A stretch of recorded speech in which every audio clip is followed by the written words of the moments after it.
बीते रोज गुंजन सिंह के reception party में पवन सिंह और डिम्पल सिंह साथ में पहुंचे।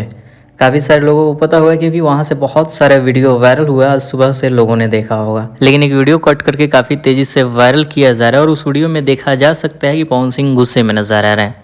काफी सारे लोग अपनी तरीके से बातें कर रहे हैं, लेकिन सच्चाई क्या है आज के इस वीडियो में देखेंगे। आखिरकार कारण क्या था कि पवन सिंह ने वैसे किया। उससे पहले चैनल को सब्सक्राइब कीजिए ताकि सही अपडेट मिले सबसे पहले। तो देखिए, इस चीज़ का शुरुआत होता है आज से करीब 7 दिन पहले। पवन सिंह डिम्पल सिंह को एक स्टेज शो के दौरान कॉल करते हैं और कॉल पे ऐसे वर्ड को बोलते हैं। चुप रहिए। उसके बाद ऐसे ही वर्ड कल के रात पवन सिंह ने डिम्पल सिंह को फिर से बोला। उसके बाद डिम्पल सिंह ने कुछ रिएक्ट किया, लेकिन वे बात अच्छे से सुनाई नहीं दे रहा है। मैंने बहुत बार सुनने की कोशिश की।